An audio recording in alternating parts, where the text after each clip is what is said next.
Bonjour à tous et bienvenue dans la Minute Angélique de Pauline. Donc aujourd'hui j'aimerais continuer un petit peu mes vidéos autour des chakras. Donc j'ai fait il y a quelques semaines le chakra racine. Aujourd'hui je vais vous parler du chakra sacré et nous allons voir les 7 chakras principaux durant les prochaines semaines. Donc le chakra sacré qui s'appelle Svadhisthana en hindou représente l'abondance, la prospérité, aussi la sphère sexuelle, car il se trouve au niveau des organes reproducteurs, juste à environ 5 cm en dessous du nombril. Comme je vous le disais, il est relatif à tout ce qui est plaisir, mérite, bien-être, mais au niveau de la vitalité aussi physique. Svadhisthana, lorsqu'il est bien activé, bien aligné avec les autres chakras, vous permet d'honorer votre esprit par votre corps physique. Donc c'est aussi votre relation à la santé, votre relation au bien-être, au bonheur, mais vraiment sur le plan physique. Comment voulez-vous prendre soin de votre corps? Alors, il régit aussi tout ce qui est estime, envie, vos sensations, les sentiments, le goût. Et vraiment, quand je parle d'abondance et de prospérité, c'est où placez-vous votre mérite? Que pensez-vous pouvoir avoir dans cette vie? Et normalement, rien n'est dû au mérite. Bien sûr que si l'on se donne les moyens pour réussir, on va réussir, mais ce n'est pas une question de mérite, en tout cas pas pour la lumière. Quand Svadhisthana n'est pas bien activé ou on va dire ne vibre pas à la bonne fréquence, vous pouvez vous montrer rigide, assez critique, amer. Vous n'êtes pas satisfait de votre vie et vous en voulez aux autres de réussir. Vous êtes envieux de la vie des autres et vous pensez que si vous n'avez pas mieux, c'est que vous ne méritez pas mieux, mais surtout que c'est comme si les autres prenaient ce qui vous revient de droit. Donc voilà, ce sont des... Vous êtes un peu une victime, je dirais. Sans aucun jugement, c'est juste un état de fait. C'est comme ça que l'on se ressent lorsque ce chakra ne fonctionne pas bien, en tout cas pas de la meilleure manière possible. Donc, comme je vous l'ai dit, il est juste sous le nombril. Donc au niveau physique, cela va aussi jouer sur la sexualité, sur les organes reproducteurs. Un chakra qui ne fonctionne pas bien ne génère pas juste des problèmes au niveau spirituel ou émotionnel, mais des problèmes aussi au niveau physique. Donc là, comme je vous l'ai dit, tout ce qui est organes reproducteurs et aussi tout ce qui est organes excréteurs peuvent être touchés quand ce chakra-là ne fonctionne pas bien.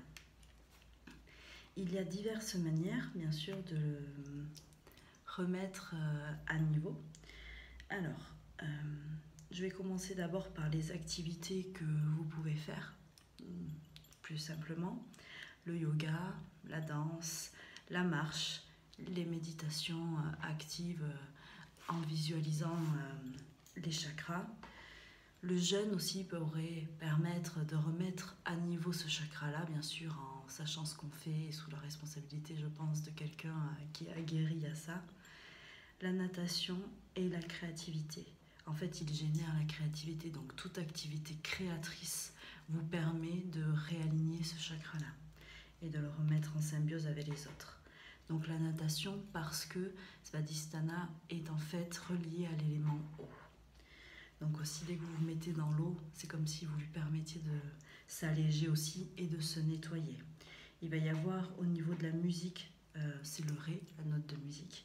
Tout ce qui est danse latino et indienne, tout ce que l'on dit être danse de joie, réveille ce chakra-là. Vous pouvez aussi utiliser les huiles essentielles telles que le jasmin, la fleur d'oranger ou l'ylang-ylang, donc le sentir, mais aussi vous massez cette zone-là avec ces huiles essentielles pour pouvoir permettre au chakra de se réactiver correctement. Alors, il existe aussi bien sûr les pierres. La cornaline est une jolie pierre de couleur orange et je pense que c'est vraiment celle qui correspond à ce chakra-là parce qu'elle gère toute la sphère aussi féminine et toute la sphère reproductrice. Il y a les agates telles que l'agate feu, La pierre de lune aussi qui est vraiment très bien. Je vais vous en montrer différentes en fin de vidéo. Et tout ce qui est mantra, bien sûr. Donc le mantra de ce chakra-là est WAM. Donc comme je vous l'ai dit, vous inspirez et sur l'expiration, vous faites le mantra.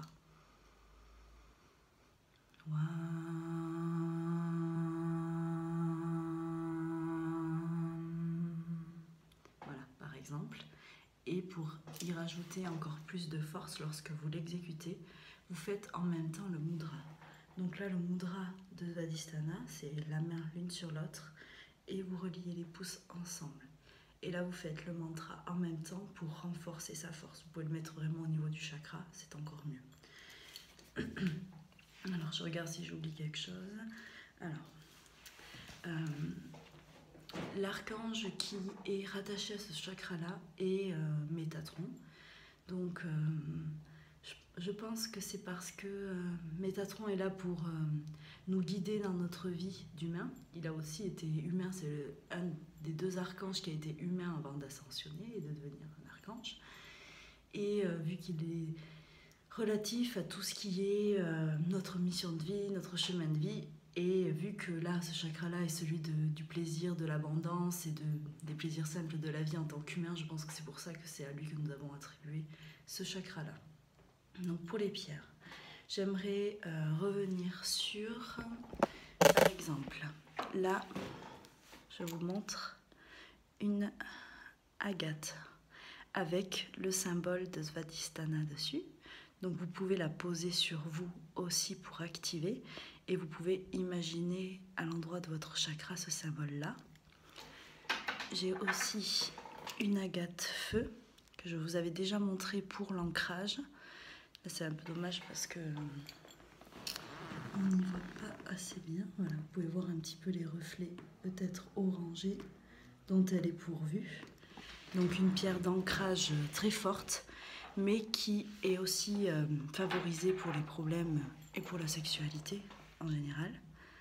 Là, c'est un grenat essonite, donc tout ce qui est force, courage, estime, et aussi le feu intérieur. Une cyanite, mais celle-là orange, pour aussi tout ce qui est ancrage, estime de soi, demande d'abondance, tout ce qui est force et qui est relatif au corps humain. Vouloir prendre soin de notre corps physique. La pierre de lune, excusez-moi, la pierre de lune pour tout ce qui va être féminité, sensualité, rapport à notre corps. L'harmonie est vraiment notre part féminine que nous avons tous. Et pour finir, une aragonite. Donc l'aragonite aussi est une pierre d'ancrage très très forte, mais vous voyez elle a un petit peu de blanc. Donc elle permet de se connecter autant au divin que à la terre. Donc nous l'utilisons vraiment pour pouvoir nous permettre de relier le chakra couronne au chakra racine. Toutes ces pierres-là sont des aides bien sûr que donc vous pouvez décider de porter lorsque vous voulez activer votre chakra sacré. Et tout le reste ensuite complémentarise en fait l'effet de ces pierres. Donc j'espère avoir été claire. Si vous avez des questions, n'hésitez pas. Merci, à bientôt dans la Minute Angélique.